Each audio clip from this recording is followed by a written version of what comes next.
Welcome back to my YouTube channel. तो देखिए जो हमारा जो फर्स्ट ऑर्डर रिएक्शन का जो हम लोग न्यूमेरिकल की सीरीज पढ़ रहे थे उसमें हम लोग अगला क्वेश्चन क्या पढ़ रहे हैं, the rate constant for a first order reaction is 60 second inverse. तो मींस आपका जो क्वेश्चन है वो कह रहा है हमारा रेट कांस्टेंट गिवन है, वो भी क्या के के कितना हो गया 60 सेकंड इनवर्स। ठीक है, how much time will it take to reduce the initial concentration of the reactant to its 1/16 value। देखिए हमने आपको पहले बताया जब कहीं पे परसेंटेज लगाएंगे, देखिए समझिए अगर कहीं क्वेश्चन में परसेंटेज की रिस्पेक्ट में बात की गई है और भी फर्स्ट ऑर्डर रिएक्शन में, उस केस में जो हम फॉर्मूला लगाते हैं वो लगाते हैं 2.303 अपॉन में हमारा जाएगा टी और ये हो जाएगा लॉग, ये जाएगा ए अपॉन ए माइनस एफ। जब कहीं पे परसेंटेज के रिस्पेक्ट में होगा तब, और कहीं पे अगर हमारा जैसे इनिशियल कंसंट्रेशन दिया हुआ है, जैसे मान लीजिए इनिशियल कंसंट्रेशन दिया हुआ है या फिर कहीं पे वैल्यू दी है, जैसे वैल्यू आपको गिवन है क्या 3/4 दिया है,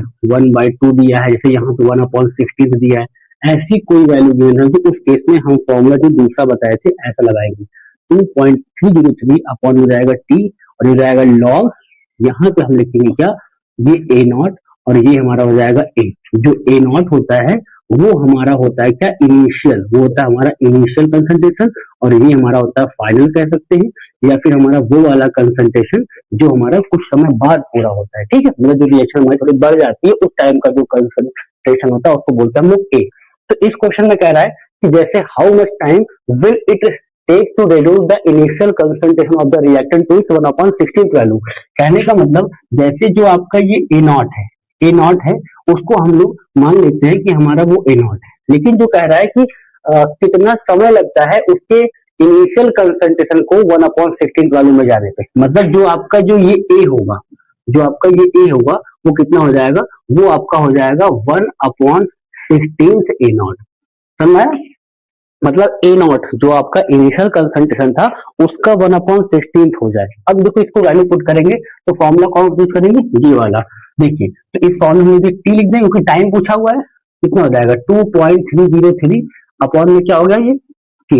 अब ये यहाँ पे आ जाएगा क्या, ये आ जाएगा ए नॉट और ये अपना क्या हो जाएगा ए। देखिए टी इज इक्वल टू ये आ जाएगा 2.303 के यहाँ पर ये कितना है 60, ये तो कितना हो गया ये 60 हो गया, मल्टीप्लाई नहीं लिखिए यहाँ पे कितना लॉग ए नॉट, तो आपका ए नॉट ही रहेगा अपॉन में जहां पे ये ए है, जहां पे ये ए है वहां कितना है 1/16 है, ये हो जाएगा आपका कितना, ये हो जाएगा ए नॉट अपॉन 16 कैंसिल होगा, 16 तो ऊपर आएगा तो आपका जो वैल्यू होगी टी इज इक्वल टू हो जाएगी 2.303 अपॉन में क्या हो गई 60 और ये बन जाएगा लॉग 16 आएगा ऊपर तो ऐसे बन जाएगा। ठीक है, देखिए ये आपका हो जाएगा T is equal to 2.303 upon में हो जाएगा 60 और ये लॉग है 16। देखिए इसको लिख दे क्या 2 की पावर 4। अब देखिए इसलिए लिखे क्योंकि हमने आपको पहले सिखाया है लॉग जो n की पावर n होती है, n कहाँ आएगा आगे, ये क्या बन जाएगा n log m। अगर हमने आपको बता दिया कि 2 की पावर 4 है, it means 2 multiply 2 multiply 2 multiply 2 कितनी बार है 4 पूजा 8 पूजा कितना हो जाएगा 16, इसको ऐसे लिख दिया गया। तो इसमें हुआ क्या कि आपकी जो वैल्यू हो गई ये टी इज इक्वल टू ये आ गई 2.303 अपॉन में 60, अब ये 4 आगे आ जाएगा। ठीक है, ये बन जाएगा क्या 4 log 2। ठीक है, आगे इसको हम बढ़ाते देखिए।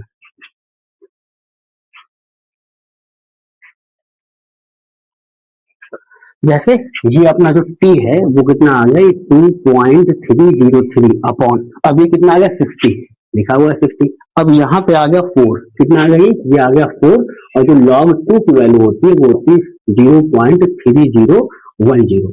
अब इसको सॉल्व करेंगे ये हो जाएगा 2.303 अपॉन में हो गया 60। अब इसको मल्टीप्लाई कर लीजिए 4 0 4 1 जा 4 4 जा 0 और 4 3 कितना हो जाएगा 12, कितनी गिनती पे डेसिमल भैया 4 पे, तो 1 2 3 और ये 4 इतना आ जाएगा। ठीक है, अब इसे हमको सॉल्व करना है।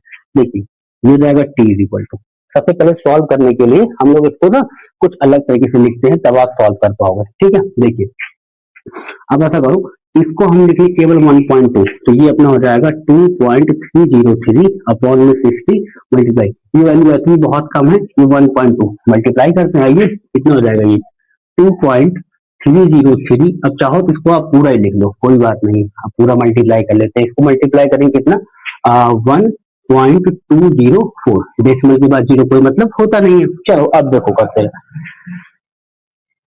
4 से 12 आएगा 1, 4 0 0 और आएगा आपका 1, 4 से 12 आएगा 1, 4 टू 8 और कितना हो जाएगा 9, ये आएगा 0 0 0 0। ठीक है, 2 3 जा 6, ठीक है 2 3 जा 6, 2 0 2 3 6, 2 2 कितना हो जाएगा 4, 1 से करेंगे कितना हो जाएगा 3 और ये 0 और ये 3 और ये कितना हो जाएगा 2, ये हो जाएगा 2, ये हो जाएगा 1, ये हो जाएगा 8 और ये हो जाएगा 12 आएगा 1, ये हो जाएगा कितना हो जाएगा 7, ये भी आपका 7 और ये देखिए 3 और 3 1 2 3 4 5 6, ये आएगा डेसिमल यहाँ, तो ये पूरी वाली जो हो जाएगी ये हो जाएगी 2.772812 अपॉन में कितना है 60।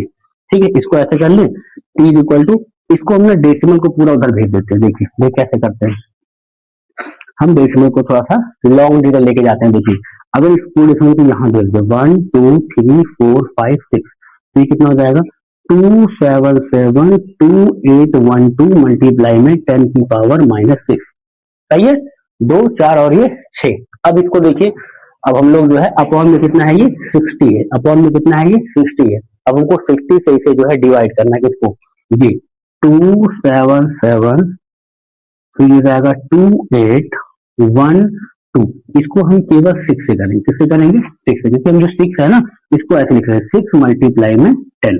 आइए 4 बार जाएगा, ठीक है 4 बार 6 4 कितना होगा 24, ये कितना आएगा 3, 7 डाल लेंगे हम लोग। अब पढ़िए 6 बार जाएगा, ठीक है कितना आएगा 36, कितना आएगा 1, ठीक है ये 2 डालेंगे 2, कितनी बार जाएगा 2 बार, ये कैंसिल हो जाएगा पूरा कट जाएगा।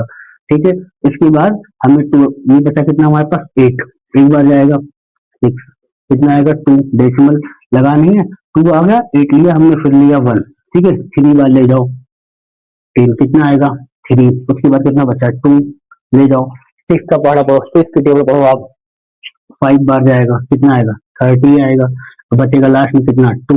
अब लगाओ भाई साहब, क्या लगा दो डेसिमल लगा दो और 0 3 बार।